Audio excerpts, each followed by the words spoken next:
I'm the Markman, and today we are going to have a toy haul unboxing and showcasing of McFarlane figures of different DC villains. But before we start, I would just like to say that this video is dedicated to Gene Hackman, who recently passed away together with his wife. As a person born during the late 70s, he was the first villain in a superhero movie that I have known. He defined Lex Luthor in the Christopher Reeve Superman movie series, and for this, Gene, thank you. Many of us in the community appreciated your work. So are you ready? Then welcome to the Markverse. I'll mold this box into your prison bars. Don't touch that.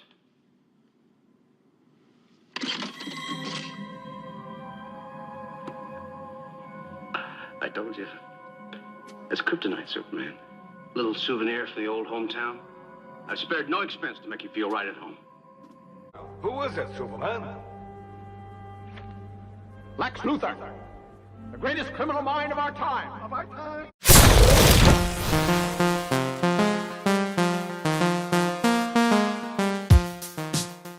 I have 9 villains which are still inside the box. We need to appreciate the villains because without them, then we don't need the heroes, right?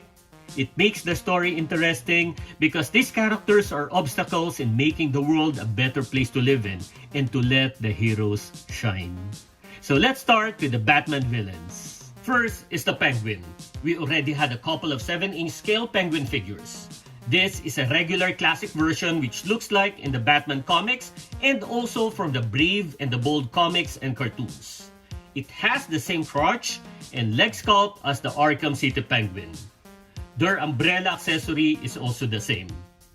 It has a realistic face design, and this is excellent. And we can also see his signature monocle and also his long nose. The details of his costume are good, like the wrinkled parts of his tuxedo and his vest with some shadings. The paint is nicely done. His tummy is soft, and I never expected him to have a waist swivel. The Platinum Edition is also a classic one wherein his costume is based on the comics and the Super Friends animated series. Next is the Riddler. Like Penguin, he already has a couple of figures. When I compare this new figure to the Arkham City Riddler, I like both, but if I will choose only one, I will go for the classic. In terms of the design, I really love this figure. This is perfect for me. It's simple but so nice to look at. I cannot see any paint issues. The question marks and the shade of the green are enticing to look at, including the purple mask, belt, and gloves. His facial sculpt, neat. The body proportion, it's perfect. He has an alternate pair of hands, but I will rather use this. He also has a gold cane with a question mark on top of it. Again, love this figure. Then we have the enemies of the Green Lantern Corps, the Manhunters, created by the Guardians. I bought 2 of this, obviously still sealed. Though I don't buy unboxed figures, but if I see this out of the box, I will buy another one. I could not see any exact design from the comics, but at least the figure design is close to some. It looks neat. The costume has so many details. They made the blue color metallic that added to its aesthetics. The red is also a bit striking. Then this has an alternate damage faceplate. I will display one figure using this. Both plates have a metallic light blue color. They also include a pair of foot booster effects. I just wish they had an alternate hand that we can put a blast effect, and also I hope they made them a little taller like the size of Lobo. In addition, a flight stand will make this figure better because of the booster effect rather than just including a base. Nevertheless, I appreciated this figure. Next are the enemies of Superman, starting with Metallo. He is considered one of the top enemies of the Man of Steel. I said it before that I wanted the metallic or cyborg type design. This is just like a human in armor. He has the ability to project kryptonite energy blast from his chest, making him a formidable enemy of Superman. I guess this is based on the Superman Secret Origin comics with some design inaccuracies. I do not like the color choice of the creator of the character in the comics. The red and green are not good combination. But since the color of the figure is based on a legitimate source material, this looks good. The green and red are vivid.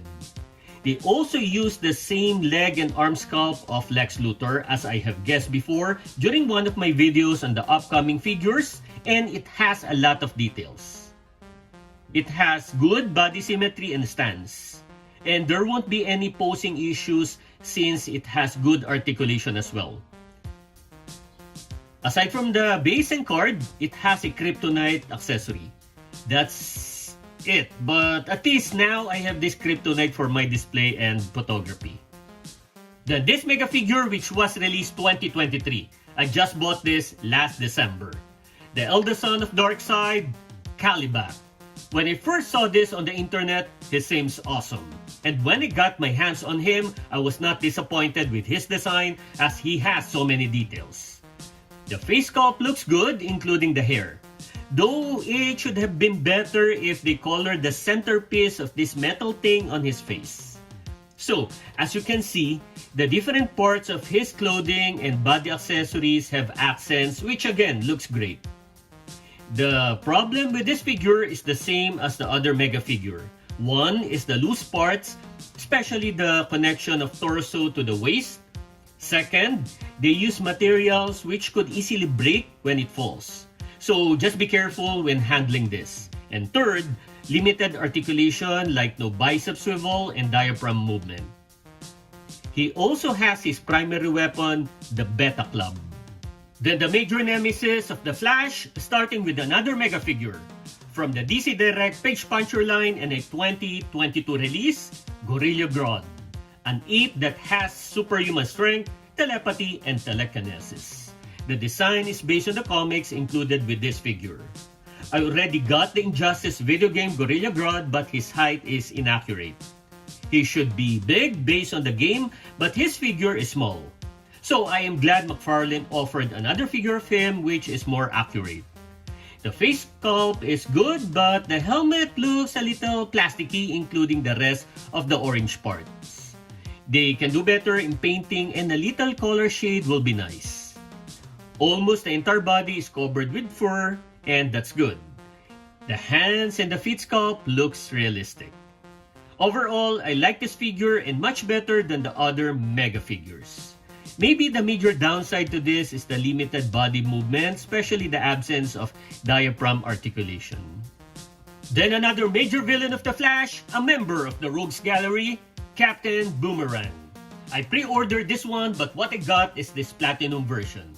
I have checked different versions of him in the comics and animated shows and films, but I cannot see anything resembling this figure.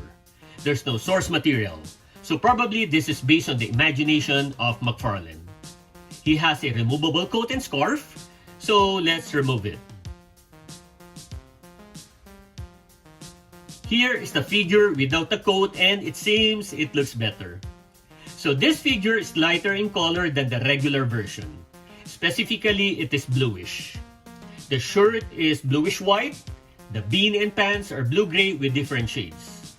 This looks enticing because of the multiple details from the clothing wrinkles, including the belt and pants that have small pouches, and the diagonal body belt which has a provision to insert small boomerangs, but it is not removable.